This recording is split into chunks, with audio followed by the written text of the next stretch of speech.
Hi guys, welcome to our channel. நம்ம TNPSC group 4 சிலபஸ்ல இருந்த பாலிட்டி சீரிஸ் பார்த்துக்கிட்டு இருந்தோம். அதில் மாநில அரசு பார்த்துட்டு இருந்தோமா. இதில் மாநில அரசுல இருக்கிற லாஸ்ட் டாபிக் மாநில நீதித்துறை. மாநில நீதித்துறை அப்படின்றப்ப எது வரும் நமக்கே தெரியும். உயர் நீதிமன்றம் தான் மாநிலத்தோட நீதித்துறை. அதுவே நடுவண் அரசனோடதுன்னா உச்ச நீதிமன்றம். அதுதான் பொதுமக்களின் பாதுகாவலன்னு கூட சொல்லுவாங்க. ஸோ உயர் நீதிமன்றத்துல என்னென்ன இருக்குன்னு பார்க்கலாமா. ஃபர்ஸ்ட் உயர் நீதிமன்றம் எங்க தோற்றப்பட்டது அப்படின்னா 1862ல 2+6 8 ஞாபகம் வச்சுக்கோங்க. இந்த வருஷத்தை 268 அப்படின்றதுக்கா, இல்லைன்னா ஈவன் நம்ம வரும் 4 மட்டும் வராதுன்ற ஞாபகம். 1862ல உயர் நீதிமன்றங்கள் கொல்கத்தா, மும்பை மற்றும் சென்னையில தான் தோற்றுவிக்கப்பட்டுச்சு. ஃபர்ஸ்ட் அதுதான் தோற்றுவிக்கப்பட்டுச்சு. எங்கன்னா கொல்கத்தா, மும்பை, சென்னை.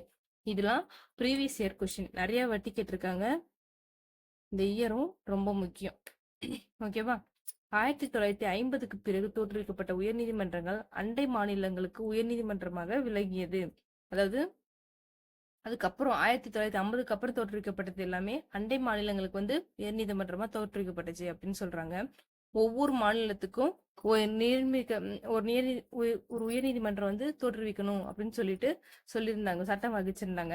அப்ப 1956ஆம் ஆண்டு 7வது திருத்த சட்டம் 2 மற்றும் 2ற்கு மேற்பட்ட மாநிலங்கள் யூனியன் பிரதேசங்களுக்கு ஒரு பொதுவான உயர்நீதிமன்றத்தை நிறுவ நாடாளுமன்றம் அங்கீகாரம் ஒதுக்கப்பட்டுச்சு. அதாவது 2 மாநிலத்துக்கு சேர்த்து ஒரு நீதிமன்றம் இருக்கலாம், இல்ல 2க்கு மேற்பட்ட மாநிலம் இல்ல யூனியன் பிரதேசமா கூட இருக்கலாம். இது எல்லாத்துக்கும் சேர்த்து ஒரு உயர் நீதிமன்றம் இருக்கலாம் அப்படின்னு சொல்லிட்டு 70வது திருத்த சட்டத்துல கொண்டு வந்தாங்க. எடுத்துக்காட்டுக்கு பாத்தீங்கன்னா, இப்போ பஞ்சாப்க்கு, ஹரியானாக்கு மற்றும் யூனியன் பிரதேசமான சண்டிகர், இது எல்லாத்துக்குமே சேர்த்து சண்டிகர்ல தான் இருக்கு உயர் நீதிமன்றம். பஞ்சாப், ஹரியானா, சண்டிகர் மூணுத்துக்குமே சேர்த்து சண்டிகர்ல தான் உயர் நீதிமன்றம் இருக்கு. அது மாதிரி கவுஹாத்தில உயர் நீதிமன்றம் 4 வடகிழக்கு, அதாவது சிஸ்டர் ஸ்டேட்ஸ்ன்னு சொல்லுவாங்கல்ல, அதுல அசாம், நாகாலாந்து, மிசோரம், அருணாச்சல் பிரதேஷ், இது 4த்துக்குமே சேர்த்து கவுஹாத்தில தான் இருக்கு. கவுஹாத்தி எங்க இருக்கு? அசாம்ல இருக்கு. அது மாதிரி இந்த நீதிமன்றத்தின் கிளைகள் இட்டாநகர், கொஹிமா, ஐஸ்வால் ஆகிய இடங்கள்ல அமைஞ்சிருக்கு. இந்த நீதிமன்றத்தோட கிளைகள்லாம் இங்க இருக்குன்னு சொல்றாங்க. டெல்லி ஒரு மாநிலமாக இல்லாத போதும் தனக்குன்னு ஒரு சொந்தமாக ஒரு உயர் நீதிமன்றத்தை வச்சிருக்கு அப்படின்னு சொல்றாங்க.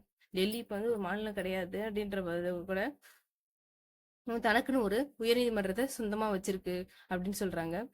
உயர்நீதிமன்றம் நீதிபதிகளின் எண்ணிக்கை மாநிலத்துக்கு மாநிலம் வேறுபாடு இருக்கும்.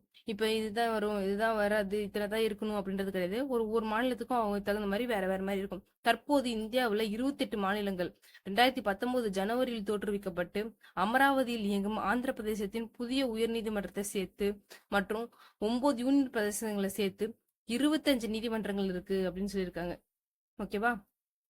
இது எப்பன்னா முன்னாடி சொல்லிட்டு இருக்காங்க, இப்போ கிடையாது. இது 28 மாநிலங்கள் இருந்தப்பையும் 9 யூனியன் பிரதேசங்கள் இருந்தப்ப 25 உயர்நீதிமன்றம் இருந்தது மொத்தமா அப்படின்னு சொல்லியிருக்காங்க. அடுத்து உயர்நீதிமன்றத்தோட அதிகாரங்கள் என்னன்னு பார்த்துடலாமா. தனக்கே உரிய அதிகாரங்கள்.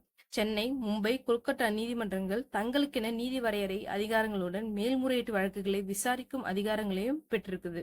ஓகேவா. தனக்கே உள்ள ஒரு நீதி வரையறை இல்லாம மேல்முறையீட்டு விசாரணையில நடக்கும்ல, அதுக்கான நீதி வழங்கும் அதிகாரங்களையும் அவங்க வச்சிருக்காங்க.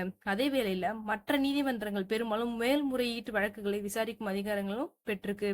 உயர் நீதிமன்றங்கள்னாலே மேல்முறையீட்டு விசாரணைகளா விசாரிக்கலாம் அப்படின்னு சொல்றாங்க. முக்கியமான பாக்ஸ்ல இருக்கிறது எல்லாமே ரொம்ப ரொம்ப ரொம்ப முக்கியம். ஓகேவா.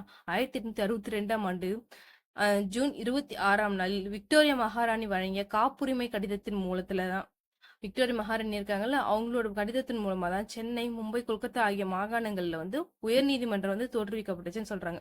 இவற்றில் மெட்ராஸ் உயர்நீதிமன்ற வளாகம் தான் உலகிலேயே லண்டனுக்கு அடுத்து 2வது பெரிய உயர்நீதிமன்றம்னு சொல்றாங்க.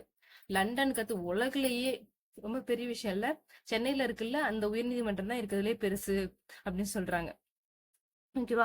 மாகாண நீதிமன்றங்கள் தன் எல்லைக்குட்பட்ட பகுதிகளில் 2000 ரூபாய் மற்றும் அதற்கு மேற்பட்ட தொகை மதிப்புடைய குற்றவியல் வழக்குகளை தனக்கே உரிய நீதி அறிவுரை பயன்படுத்தி மாகாண நீதிபதிகள் மூலம் விசாரிக்க முடியும் அப்படின்னு சொல்றாங்க. அதாவது மாகாணம்னா இதை சொல்றாங்க, சென்னை அதெல்லாம் சொல்றாங்கல்ல. முன்னாடி எல்லாம் மாகாணம்ன்றது சென்னை கூட சேர்ந்து கொஞ்சம் கொஞ்சம் பார்ட்ஸ் அங்கங்க இருந்துச்சு. ஆந்திராவில் கொஞ்சம் அது இருந்து அந்த மாகாண நீதி அவங்களோட எல்லைக்கு உட்பட்டுறதுக்கு 2000 ரூபாய் அதுக்கு மேற்பட்ட தொகையுள்ள குற்றவியல் வழக்குகள் எல்லாம் அவங்களே நீதி வரையறையை பயன்படுத்தி, தனக்கே ஒரு நீதி வரையறை இருக்குல்ல, அதை பயன்படுத்தி நீதிகள் வழங்க முடியும்னு சொல்றாங்க. மேல்முறையீட்டு நீதி வரையறை உயர்நீதிமன்றங்கள் தங்களிடம் வரும் மேல்முறையீட்டு வழக்குகளை கீழ் நீதிமன்றத்திலிருந்து வரும் மேல்முறையீட்டு வழக்குகளையும் விசாரிக்கின்றன. ஓகேவா? நாட்டின் ராணுவ தீர்ப்பாயங்களின் கீழ் வரும் ஆயுதம் சார்ந்த வழக்குகளை விசாரிக்க இவைகளுக்கு அதிகாரம் இல்லை. அதாவது வேற ஒரு நீதிமன்றத்திலிருந்து வர வழக்குகள் எல்லாமே மேல்முறையீடு செய்யறதுக்கு இவங்களுக்கு அதிகாரம் இருக்கு. ஆனா ராணுவ தீர்ப்பாயங்களுக்கு தீர்ப்பு சொல்றதுக்கோ இல்ல விசாரிக்கிறதுக்கோ இவங்களுக்கு அதிகாரம் கிடையாது. அடுத்து பேராணை அதிகாரங்கள். இந்திய அரசியலமைப்பு சட்டப்பிரிவு 226 அடிப்படை உரிமைகளுக்காக மட்டுமன்றி மற்ற நோக்கங்களாகவும் பேராணைகளை வெளியிடும் அதிகாரங்களை உயர் நீதிமன்றங்களுக்கு வழங்குதுன்னு சொல்றாங்க. ஓகேவா? அதே மாதிரி சட்டப்பிரிவு 32 கீழே உச்ச நீதிமன்றம் வந்து நீதி பேராணைகள் ஆணைகள் எல்லாம் விதிப்பாங்கல்ல, அதே மாதிரி உயர் நீதிமன்றத்துக்கும் அந்த அதிகாரம் இருக்கு அப்படின்னு சொல்லியிருக்காங்க. இந்த சட்டப்பிரிவின் கீழே நீதி பேராணைகளை வெளியிட உயர் நீதிமன்றங்களுக்கு வழங்கிய அதிகாரம் பெரியதாகும் அப்படின்னு சொல்லியிருக்காங்க. அடிப்படை உரிமைகள் மீறப்பட்டா மட்டும்தான் உச்ச நீதிமன்றம் இவைகளை வெளியிடுகிறது. ஆனா அதுவே உயர் நீதிமன்றம் பாத்தீங்கன்னா இது போன்ற வழக்குகள் மட்டுமன்றி சாதாரண சட்ட மீறலுக்கு கூட நீதி பேராணைகளை பயன்படுத்தலாம் அப்படின்னு சொல்லியிருக்காங்க. ஆட்கொணர்வு நீதி பேராணை, கட்டளையுறுத்தும் நீதி பேராணை, தடையுறுத்தும் நீதி பேராணை, தகுதி வினவும் நீதி பேராணை, ஆவண கேட்பு பேராணைன்னு சொல்லிட்டு 5 நீதி பேராணை இருக்குன்றது நமக்கு தெரியும். ராணுவ நீதிமன்றங்களை தவிர மற்ற அனைத்து நீதிமன்றங்களும் தீர்ப்பாயங்களின் பணிகளை மேற்பார்வையிடும் அதிகாரத்துக்கு உயர் நீதிமன்றம் இருக்கு. அதாவது ராணுவ நீதிமன்றத்துக்கும் இந்த உயர் நீதிமன்றத்துக்கும் சம்மந்தமே கிடையாது. ஏன்னா ராணுவ நீதிமன்றம் எந்த பிரச்சனை இருந்தாலும் உச்ச நீதிமன்றத்துக்கிட்ட மட்டும்தான் போகணும்னு சொல்லியிருக்காங்க. கீழ் நீதிமன்றங்களில் கொடுக்கப்பட்ட அதிகாரங்களை திரும்ப பெறும் அதிகாரம் இவங்களுக்கு இருக்கு. பரிந்துரைக்கப்பட்ட முறைகள்ல கீழ் நீதிமன்றம் புத்தகங்கள், பதிவுகள், கணக்குகளை பராமரிக்க வேணும்.